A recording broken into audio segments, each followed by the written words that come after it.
Chapter 6. The Shadow's World. You must be extremely careful, for you're about to fall prey to the inorganic beings, Don Juan said to me, quite unexpectedly, after we'd been talking about something totally unrelated to dreaming. His statement caught me by surprise. As usual, I attempted to defend myself. You don't have to warn me. I'm very careful, I assured him. The inorganic beings are plotting, he said. I sense that, and I can't console myself by saying that they set traps at the beginning, and in this manner, undesirable dreamers are effectively and permanently screened out. The tone of his voice was so urgent that I immediately had to reassure him I wasn't going to fall into any trap. You must seriously consider that the inorganic beings have astounding means at their disposal, he went on. Their awareness is superb. In comparison, we're children with a lot of energy, which the inorganic beings covet. I wanted to tell him that, on an abstract level, I'd understood his point and his concern, but on a concrete plane, I saw no reason for his warning because I was in control of my dreaming practices. A few minutes of uneasy silence followed before Don Juan spoke again. He changed the subject and said that he had to bring to my attention a very important issue of his dreaming instruction, an issue that had, so far, bypassed my awareness. You already understand that the gates of dreaming are specific obstacles, he said. But you haven't understood yet that whatever is given as the exercise to reach and cross a gate is not really what the gate is all about. This isn't clear to me at all, Don Juan. I mean that it's not true to say, for example, that the second gate is reached and crossed when a dreamer learns to wake up in another dream, or when a dreamer learns to change dreams without waking up in the world of daily life. Why isn't it true, Don Juan? Because the second gate of dreaming is reached and crossed only when a dreamer learns to isolate and follow the foreign energy scouts. Why, then, is the idea of changing dreams given at all? Waking up in another dream, or changing dreams, is the drill devised by the old sorcerers to exercise a dreamer's capacity to isolate and follow a scout. Don Juan stated that following a scout is a high accomplishment, and that when dreamers are able to perform it, the second gate is flung open and the universe that exists behind it becomes accessible to them. He stressed that this universe is there all the time, but that we cannot go into it because we lack energetic prowess, and that in essence, the second gate of dreaming is the door into the inorganic beings' world, and dreaming is the key that opens that door. Can a dreamer isolate a scout directly without having to go through the drill of changing dreams? I asked. No, not at all, he said. The drill is essential. The question here is whether this is the only drill that exists, or can a dreamer follow another drill? Don Juan looked at me, quizzically. It seemed that he actually expected me to answer the question. It's too difficult to come up with a drill as complete as the one the old sorcerers devised, I said, without knowing why, but with irrefutable authority. Don Juan admitted that I was absolutely right and said that the old sorcerers had devised a series of perfect drills to go through the gates of dreaming into the specific worlds that exist behind every gate. He reiterated that dreaming, being the old sorcerer's invention, has to be played by their rules. He described the rule of the second gate in terms of a series of 3 steps. 1. Through practicing the drill of changing dreams, dreamers find out about the scouts. 2. By following the scouts, they enter into another veritable universe. And 3. In that universe, by means of their actions, dreamers find out on their own the governing laws and regulations of that universe. Don Juan said that in my dealings with the inorganic beings, I had followed the rules so well that he feared devastating consequences. He thought that the unavoidable reaction on the part of the inorganic beings was going to be an attempt to keep me in their world. Don't you think that you're exaggerating, Don Juan? I asked. I couldn't believe that the picture was as bleak as he was painting it. I'm not exaggerating at all, he said, in a dry, serious tone. You'll see. The inorganic beings don't let anyone go, not without a real fight. But what makes you think they want me? They've already shown you too many things. Do you really believe that they're going to all this trouble just to entertain themselves? Don Juan laughed at his own remark. I didn't find him amusing. A strange fear made me ask him whether he thought I should interrupt or even discontinue my dreaming practices. You have to continue your dreaming until you have gone through the universe behind the second gate, he said. I mean that you alone must either accept or reject the lure of the inorganic beings. That is why I remain aloof and hardly ever comment on your dreaming practices. I confessed to him that I'd been at a loss to explain why he was so generous in elucidating other aspects of his knowledge and so miserly with dreaming. I was forced to teach you dreaming, he said, only because that is the pattern set out by the old sorcerers. The path of dreaming is filled with pitfalls, and to avoid those pitfalls or to fall into them is the personal and individual affair of each dreamer, and I may add that it is a final affair. Are those pitfalls the result of succumbing to adulation or to promises of power? I asked. Not only succumbing to those, but succumbing to anything offered by the inorganic beings. There is no way for sorcerers to accept anything offered by them beyond a certain point.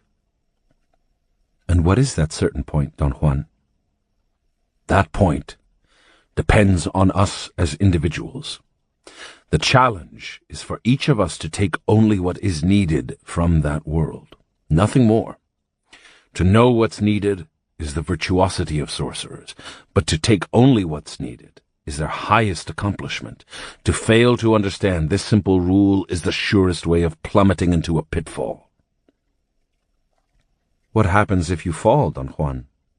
If you fall, you pay the price, and the price depends on the circumstances and the depth of the fall.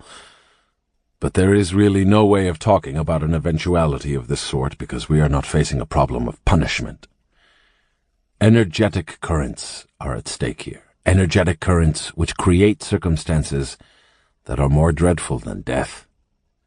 Everything in the sorcerer's path is a matter of life and death, but in the path of dreaming, this matter is enhanced 100-fold. I reassured Don Juan that I always exercised the utmost care in my dreaming practices, and that I was extremely disciplined and conscientious. I know that you are, he said, but I want you to be even more disciplined and handle everything related to dreaming with kid gloves. Be, above all, vigilant. I can't foretell where the attack will come from. Are you seeing, as a seer, imminent danger for me, Don Juan? I have seen imminent danger for you since the day you walked in that mysterious city, the first time I helped you round up your energy body. But do you know specifically what I should do and what I should avoid? No, I don't. I only know that the universe behind the second gate is the closest to our own, and our own universe is pretty crafty and heartless, so the two can't be that different. I persisted in asking him to tell me what was in store for me, and he insisted that as a sorcerer he sensed a state of general danger, but that he couldn't be more specific. The universe of the inorganic beings is always ready to strike, he went on. But so is our own universe. That's why you have to go into their realm exactly as if you were venturing into a war zone. Do you mean, Don Juan, that dreamers always have to be afraid of that world? No, I don't mean that. Once a dreamer goes through the universe behind the second gate, or once a dreamer refuses to consider it as a viable option, there are no more headaches. Don Juan stated that only then are dreamers free to continue. I wasn't sure what he meant. He explained that the universe behind the second gate is so powerful and aggressive that it serves as a natural screen or a testing ground where dreamers are probed for their weaknesses. If they survive the tests, they can proceed to the next gate. If they don't, they remain forever trapped in that universe. I was left choking with anxiety, but in spite of my coaxing, that was all he said. When I went home, I continued my journeys to the inorganic beings' realm, exerting great care. My carefulness seemed only to increase my sense of enjoying those journeys. I got to the point that the mere contemplation of the inorganic being's world was enough to create an exultation impossible to describe. I feared that my delight was going to end sooner or later, but it was not so.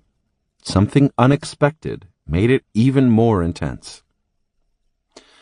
On one occasion, a scout guided me very roughly through countless tunnels, as if searching for something, or as if it were trying to draw all my energy out and exhaust me. By the time it finally stopped, I felt as if I'd run a marathon. I seemed to be at the edge of that world.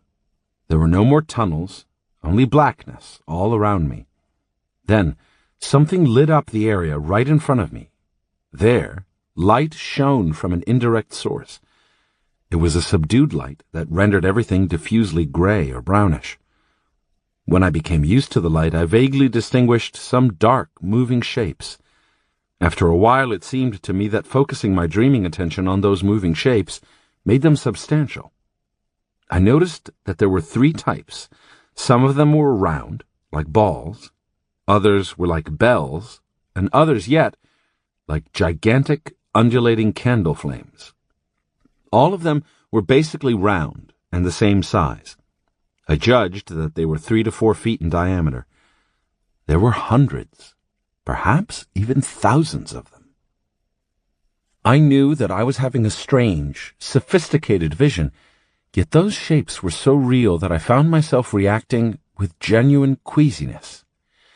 I got the nauseating feeling of being over a nest of giant, round, brown and grayish bugs. I felt somehow safe, though, hovering above them.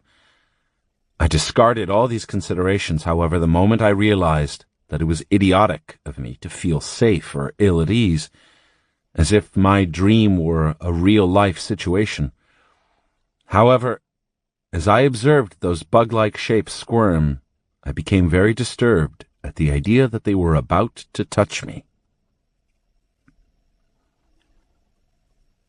"We are the mobile unit of our world," the emissary's voice said all of a sudden.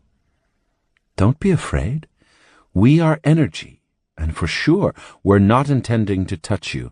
It would be impossible anyway. We are separated by real boundaries." After a long pause, the voice added, "We want you to join us. Come down to where we are, and don't be ill at ease.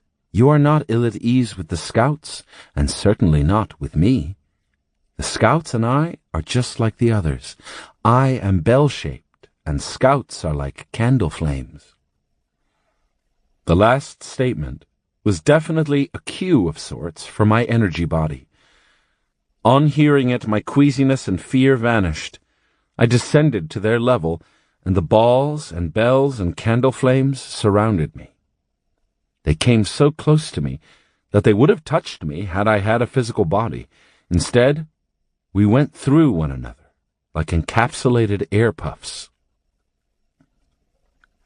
I had, at that point, an unbelievable sensation. Although I didn't feel anything with or in my energy body, I was feeling and recording the most unusual tickling somewhere else. Soft, air-like things were definitely going through me, but not right there. The sensation was vague and fast and didn't give me time to catch it fully. Instead of focusing my dreaming attention on it, I became entirely absorbed in watching those oversized bugs of energy. At the level where we were, it seemed to me that there was a commonality between the shadow entities and myself. size. Perhaps it was because I judged them to be the same size as my energy body that I felt almost cozy with them. On examining them, I concluded that I didn't mind them at all. They were impersonal, cold, detached, and I liked that immensely. I wondered for an instant whether my disliking them one minute and liking them the next was a natural consequence of dreaming, or a product of some energetic influence those entities were exerting on me. "They are most likable," I said to the emissary, at the very moment I was overpowered by a wave of profound friendship or even affection for them. No sooner had I spoken my mind than the dark shapes scurried away like bulky guinea pigs, leaving me alone in semi-darkness. "You projected too much feeling and scared them off," the emissary's voice said. "Feeling is too hard for them, and for me, for that matter." The emissary actually laughed shyly. My dreaming session ended there. On awakening, my first reaction was to pack my bag to go to Mexico and see Don Juan. However, an unexpected development in my personal life made it impossible for me to travel in spite of my frantic preparations to leave. The anxiety resulting from this setback interrupted my dreaming practices altogether. I didn't engage my conscious volition to stop them. I had unwittingly put so much emphasis on this specific dream that I simply knew if I couldn't get to Don Juan, there was no point in continuing dreaming. After an interruption that lasted over half a year, I became more and more mystified by what had happened. I had no idea that my feelings alone were going to stop my practices. I wondered then if the desire would be sufficient to reinstate it. It was. Once I'd formulated the thought of re-entering dreaming, my practices continued as if they had never been interrupted. The scout picked up where we'd left off and took me directly to the vision I'd had during my last session. "This is the shadows world," the emissary's voice said as soon as I was there. "But even though we are shadows, we shed light. Not only are we mobile, but we are the light in the tunnels. We are another kind of inorganic being that exists here. There are 3 kinds. One is like an immobile tunnel. The other is like a mobile shadow. We are the mobile shadows. The tunnels give us their energy, and we do their bidding." The emissary stopped talking. I felt it was daring me to ask about the 3rd kind of inorganic being. I also felt that if I didn't ask, the emissary would not tell me. "What's the 3rd kind of inorganic being?" I said. The emissary coughed and chuckled. To me, it sounded like it relished being asked. "Oh, that's our most mysterious feature," it said. "The 3rd kind is revealed to our visitors only when they choose to stay with us." "Why is that so?" I asked. "Because it takes a great deal of energy to see them," the emissary answered, "and we would have to provide that energy." I knew that the emissary was telling me the truth. I also knew that a horrendous danger was lurking. Yet I was driven by a curiosity without limits. I wanted to see that 3rd kind. The emissary seemed to be aware of my mood. "Would you like to see them?" it asked casually. "Most certainly," I said. "All you have to do is to say out loud that you want to stay with us," the emissary said, with a nonchalant intonation. "But if I say that, I have to stay, right?" I asked. "Naturally," the emissary said, in a tone of ultimate conviction. "Everything you say out loud in this world is for keeps." I couldn't help thinking that if the emissary had wanted to trick me into staying, all it had to do was lie to me. I wouldn't have known the difference. I cannot lie to you because a lie doesn't exist, the emissary said, intruding into my thoughts. I can tell you only about what exists. In my world, only intent exists. A lie has no intent behind it. Therefore, it has no existence. I wanted to argue that there is intent even behind lies, but before I could voice my argument, the emissary said that behind lies there is intention, but that intention is not intent. I couldn't keep my dreaming attention focused on the argument the emissary was posing. It went to the shadow beings. Suddenly, I noticed that they had the appearance of a herd of strange, childlike animals. The emissary's voice warned me to hold my emotions in check, for sudden bursts of feelings had the capacity to make them disperse like a flock of birds. "What do you want me to do?" I asked. "Come down to our side and try to push or pull us," the emissary's voice urged me. "The quicker you learn to do that, the quicker you'll be able to move things around in your world by merely looking at them." My merchant's mind went berserk with anticipation. I was instantly among them, desperately trying to push them or pull them. After a while, I thoroughly exhausted my energy. I had then the impression that I'd been trying to do something equivalent to lifting a house with the strength of my teeth. Another impression I had was that the more I exerted myself, the greater the number of shadows. It was as if they were coming from every corner to watch me, or to feed on me. The moment I had that thought, the shadows again scurried away. "We are not feeding on you," the emissary said. "We all come to feel your energy, very much like what you do with sunlight on a cold day." The emissary urged me to open up to them by canceling out my suspicious thoughts. I heard the voice, and as I listened to what it was saying, I realized that I was hearing, feeling, and thinking exactly as I do in my daily world. I slowly turned to see around me. Taking the clarity of my perception as a gauge, I concluded that I was in a real world. The emissary's voice sounded in my ears.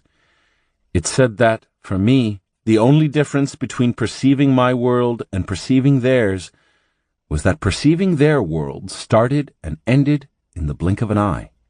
Perceiving mine did not, because my awareness, together with the awareness of an immense number of beings like me who held my world in place with their intent, was fixed on my world. The emissary added that perceiving my world started and ended the same way for the inorganic beings, in the blink of an eye, but perceiving their world did not, because there were immense numbers of them holding it in place with their intent. At that instant, the scene started to dissolve. I was like a diver, and waking up from that world was like swimming up to reach the surface. In the following session, the emissary began its dialogue with me by restating that a totally coordinated and coactive relationship existed between mobile shadows and stationary tunnels. It finished its statement saying, "We can't exist without each other." "I understand what you mean," I said. There was a touch of scorn in the emissary's voice when it retorted that I could not possibly understand what it means to be related in that fashion, which was infinitely more than being dependent. I intended to ask the emissary to explain what it meant by that, but the next instant I was inside of what I can only describe as the very tissue of the tunnel. I saw some grotesquely merged, gland-like protuberances that emitted an opaque light. The thought crossed my mind that those were the same protuberances that had given me the impression of being like Braille. Considering that they were energy blobs, 3 to 4 feet in diameter, I began to wonder about the actual size of those tunnels. "Size here is not like size in your world," the emissary said. The energy of this world is a different kind of energy. Its features don't coincide with the features of the energy of your world, yet this world is as real as your own. The emissary went on to say that it had told me everything about the shadow beings when it described and explained the protuberances on the tunnel's walls. I retorted that I'd heard the explanations, but I hadn't paid attention to them, because I believed that they didn't pertain directly to dreaming. Everything here in this realm pertains directly to dreaming, the emissary stated. I wanted to think about the reason for my misjudgment, but my mind went blank. My dreaming attention was waning. I was having trouble focusing it on the world around me. I braced myself for waking up. The emissary started to speak again, and the sound of its voice propped me up. My dreaming attention perked up considerably. Dreaming is the vehicle that brings dreamers to this world, the emissary said, and everything sorcerers know about dreaming was taught to them by us. Our world is connected to yours by a door called dreams.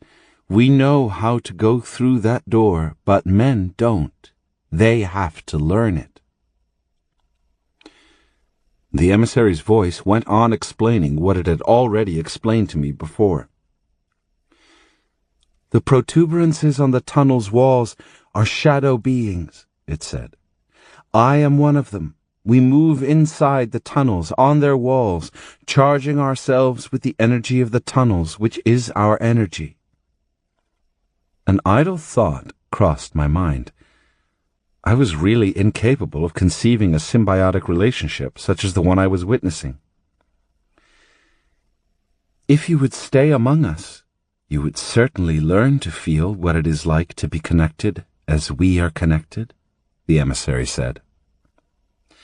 The emissary seemed to be waiting for my reply. I had the feeling that what it really wanted was for me to say that I had decided to stay. How many shadow beings are in each tunnel? I asked, to change the mood, and immediately regretted it, because the emissary began to give me a detailed account of the numbers and functions of the shadow beings in each tunnel. It said that each tunnel had a specific number of dependent entities, which performed specific functions having to do with the needs and expectations of the supporting tunnels. I didn't want the emissary to go into more detail. I reasoned that the less I knew about the tunnel and shadow beings, the better off I was. The instant I formulated that thought, the emissary stopped and my energy body jerked as if it had been pulled by a cable. The next moment, I was fully awake in my bed. From then on, I had no more fears that could have interrupted my practices.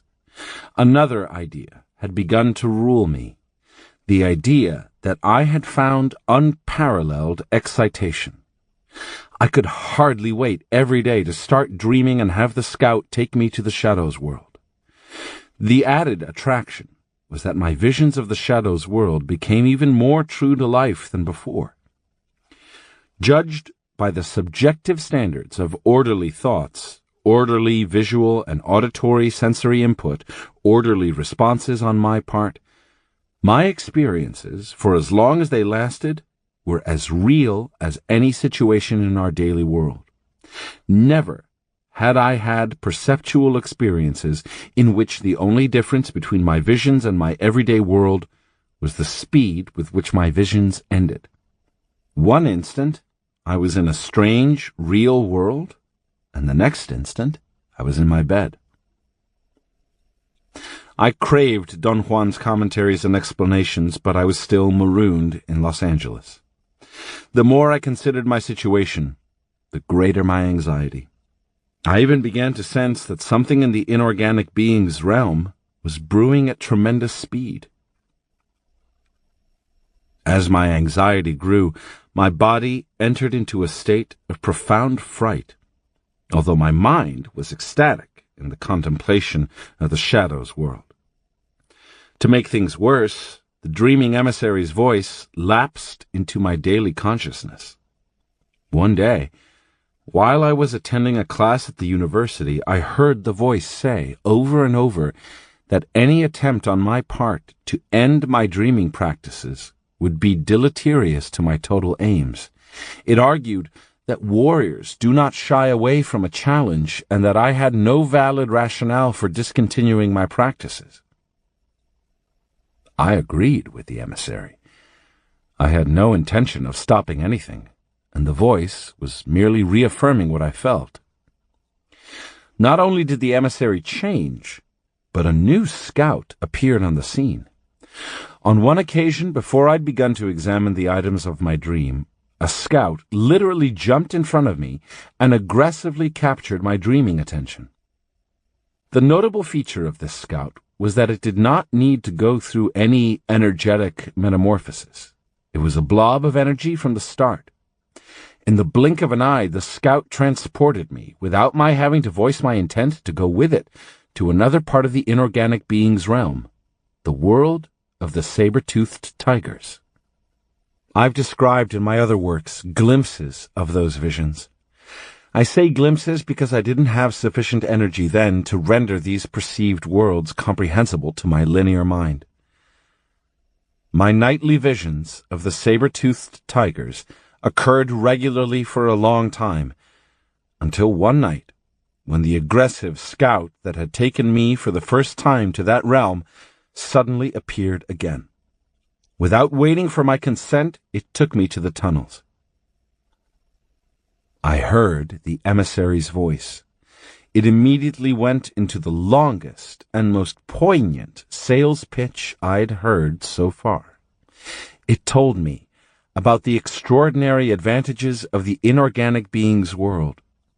It spoke of acquiring knowledge that would definitely stagger the mind, and about acquiring it by the simplest act of staying in those marvelous tunnels.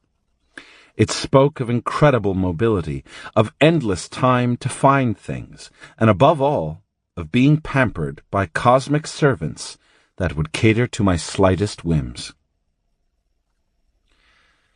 Aware beings from the most unbelievable corners of the cosmos stay with us, the emissary said, ending its talk.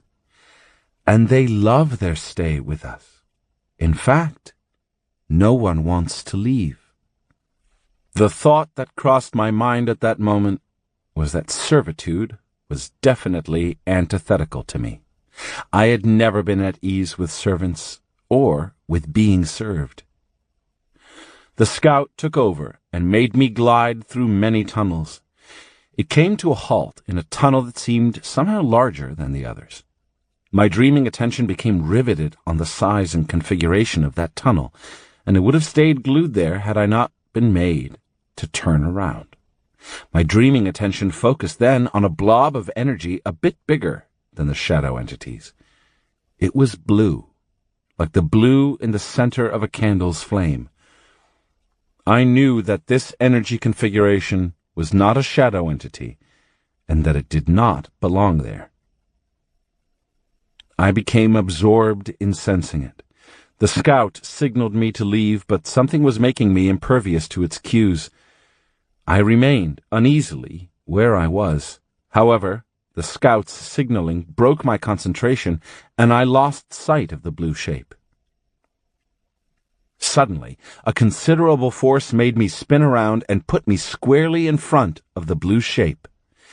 As I gazed at it, it turned into the figure of a person. Very small, slender, delicate, almost transparent. I desperately attempted to determine whether it was a man or a woman, but hard as I tried, I could not. My attempts to ask the emissary failed. It flew away quite abruptly, leaving me suspended in that tunnel, facing now an unknown person. I tried to talk to that person the way I talked to the emissary. I got no response. I felt a wave of frustration at not being able to break the barrier that separated us. Then, I was besieged by the fear of being alone with someone who might have been an enemy. I had a variety of reactions triggered by the presence of that stranger. I even felt elation, because I knew that the scout had finally shown me another human being caught in that world. I only despaired at the possibility that we were not able to communicate, perhaps because that stranger was one of the sorcerers of antiquity and belonged to a time different from mine. The more intense my elation and curiosity, the heavier I became, until a moment in which I was so massive that I was back in my body and back in the world. I found myself in Los Angeles, in a park by the University of California. I was standing on the grass, right in the line of people playing golf. The person in front of me had solidified at the same rate. We stared at each other for a fleeting instant. It was a girl, perhaps 6 or 7 years old. I thought I knew her. On seeing her, my elation and curiosity grew so out of proportion that they triggered a reversal. I lost mass so fast that in another instant I was again a blob of energy in the inorganic being's realm. The scout came back for me and hurriedly pulled me away. I woke up with a jolt of fright. In the process of surfacing into the daily world, something had let a message slip through. My mind went into a frenzy, trying to put together what I knew or thought I knew. I spent more than 48 continuous hours attempting to get at a hidden feeling or a hidden knowledge that had gotten stuck to me. The only success I had was to sense a force. I fancied it to be outside my mind or my body that told me not to trust my dreaming any more. After a few days, a dark and mysterious certainty began to get hold of me. A certainty that grew by degrees until I had no doubt about its authenticity. I was sure that the blue blob of energy was a prisoner in the inorganic being's realm. I needed Don Juan's advice more desperately than ever. I knew that I was throwing years of work out the window, but I couldn't help it. I dropped everything I was doing and ran to Mexico. "What do you really want?" Don Juan asked me, as a way to contain my hysterical babbling. I couldn't explain to him what I wanted because I didn't know it myself. "Your problem must be very serious to make you run like this," Don Juan said with a pensive expression. "It is, in spite of the fact that I can't figure out what my problem really is," I said. He asked me to describe my dreaming practices in all the detail that was pertinent. I told him about my vision of the little girl and how it had affected me at an emotional level. He instantly advised me to ignore the event and regard it as a blatant attempt on the part of the inorganic beings to cater to my fantasies. He remarked that if dreaming is overemphasized, it becomes what it was for the old sorcerers, a source of inexhaustible indulging. For some inexplicable reason, I was unwilling to tell Don Juan about the realm of the shadow entities. It was only when he discarded my vision of the little girl that I felt obliged to describe to him my visits to that world. He was silent for a long time, as if he were overwhelmed. When he finally spoke, he said, "You are more alone than I thought, because I can't discuss your dreaming practices at all. You are at the position of the old sorcerers. All I can do is to repeat to you that you must exercise all the care you are able to muster up." "Why do you say that I'm at the position of the old sorcerers?" "I've told you repeatedly that your mood is dangerously like the old sorcerers. They were very capable beings. Their flaw was that they took to the inorganic being's realm like fish take to the water. You are in the same boat. You know things about it that none of us can even conceive. For instance, I never knew about the Shadows world.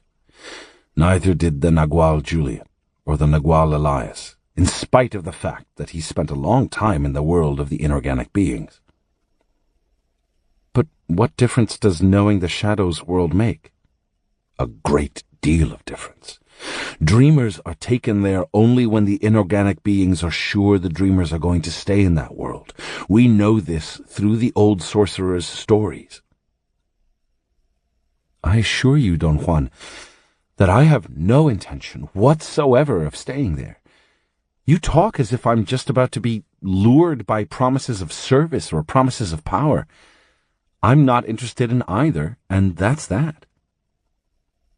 At this level, it isn't that easy anymore. You've gone beyond the point where you could simply quit.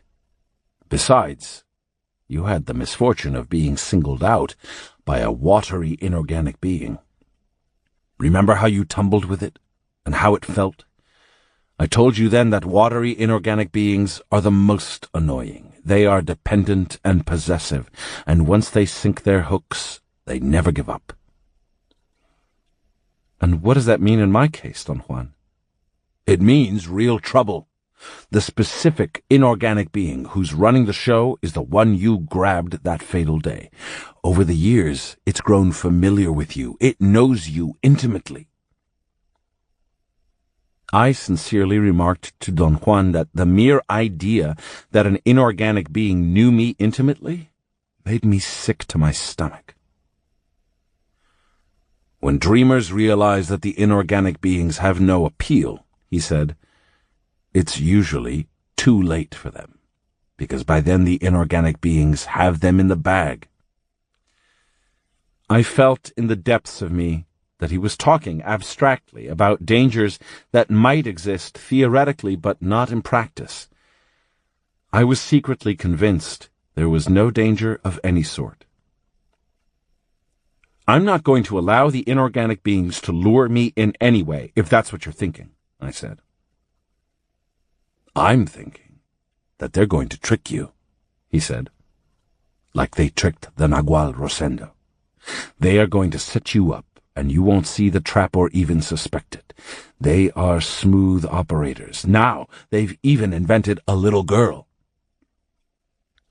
But there's no doubt in my mind that the little girl exists, I insisted. There is no little girl, he snapped. That bluish blob of energy is a scout, an explorer caught in the inorganic being's realm. I've said to you that the inorganic beings are like fishermen. They attract and catch awareness. Don Juan said that he believed without a doubt that the bluish blob of energy was from a dimension entirely different from ours, a scout that got stranded and caught like a fly in a spider's web.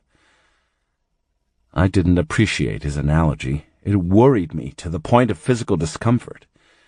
I did mention this to Don Juan, and he told me that my concern with the prisoner scout was making him feel very close to despair. Why does this bother you? I asked. Something is brewing in that confounded world, he said, and I can't figure out what it is. While I remained with Don Juan and his companions, I didn't dream at all about the inorganic being's world. As usual, my practice was to focus my dreaming attention on the items of my dreams and to change dreams. As a way to offset my concerns, Don Juan made me gaze at clouds and at faraway mountain peaks. The result was an immediate feeling of being level with the clouds, or the feeling that I was actually at the faraway mountain peaks. I'm very pleased, but very worried, Don Juan said, as a comment on my effort. You are being taught marvels, and you don't even know it. And I don't mean that you're being taught by me. You're talking about the inorganic beings, true? Yes, the inorganic beings. I recommend that you don't gaze at anything. Gazing was the old sorcerer's technique. They were able to get to their energy bodies in the blink of an eye, simply by gazing at objects of their predilection. A very impressive technique, but useless to modern sorcerers. It does nothing to increase our sobriety or our capacity to seek freedom. all it does is pin us down to concreteness, a most undesirable state. Don Juan added that unless I kept myself in check, by the time I'd merged the second attention with the attention of my everyday life, I was going to be an insufferable man. There was, he said, a dangerous gap between my mobility in the second attention and my insistence on immobility in my awareness of the daily world. He remarked that the gap between the two was so great that in my daily state I was nearly an idiot, and in the second attention I was a lunatic.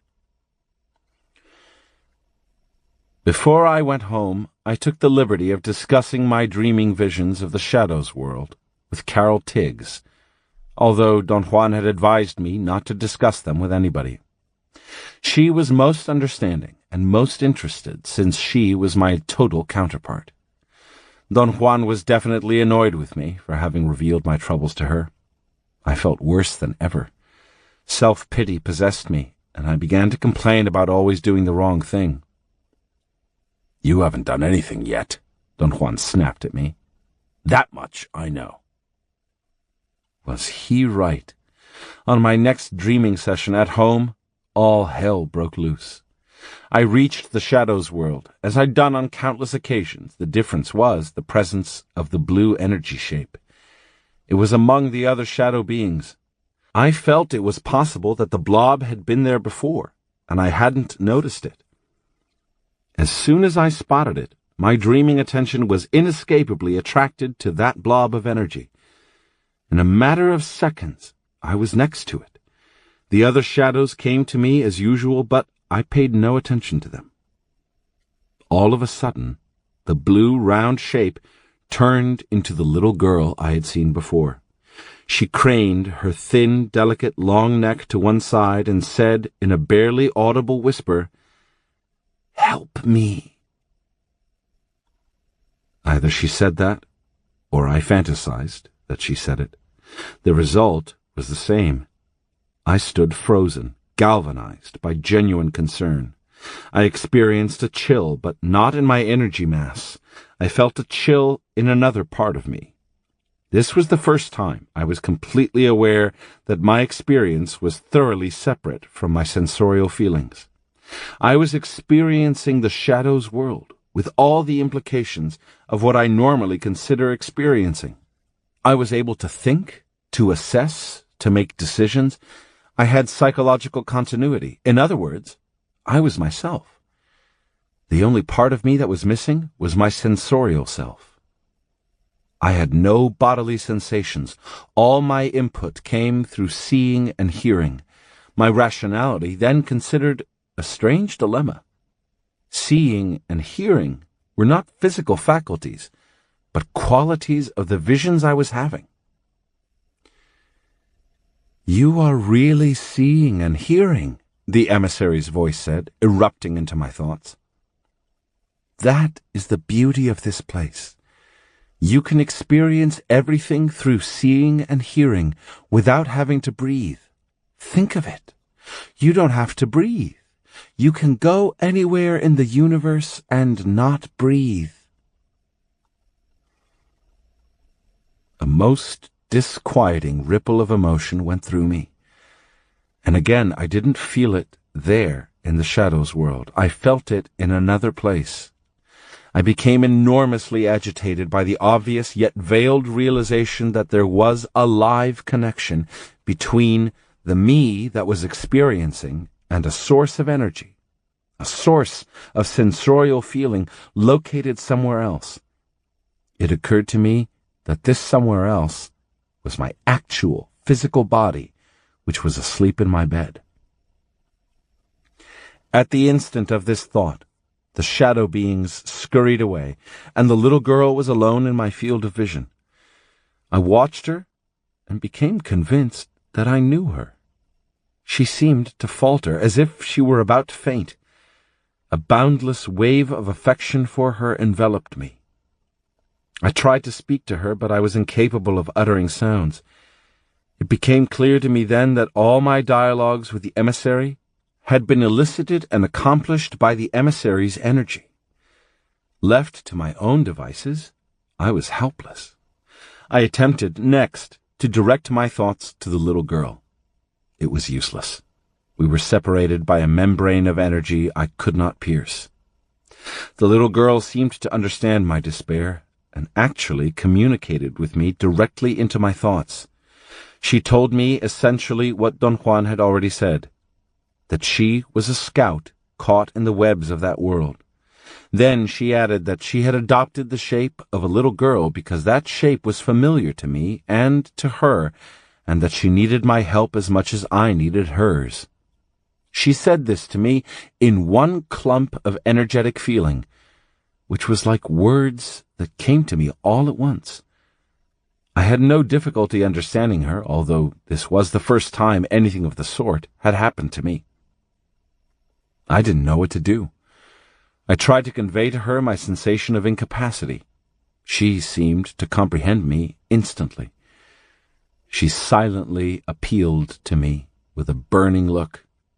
She even smiled as if to let me know that she had left it up to me to extricate her from her bonds.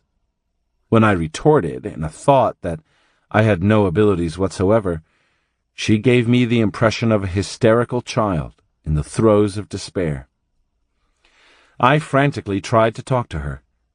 The little girl actually cried, like a child her age would cry out of desperation and fear. I couldn't stand it. I charged at her, but with no effective result. My energy mass went through her. My idea was to lift her up and take her with me. I attempted the same maneuver over and over until I was exhausted. I stopped to consider my next move. I was afraid that my dreaming attention was going to wane, and then I would lose sight of her. I doubted that the inorganic beings would bring me back to that specific part of their realm. It seemed to me that this was going to be my last visit to them, the visit that counted. Then I did something unthinkable. Before my dreaming attention vanished, I yelled loud and clear my intent to merge my energy with the energy of that prisoner scout and set it free.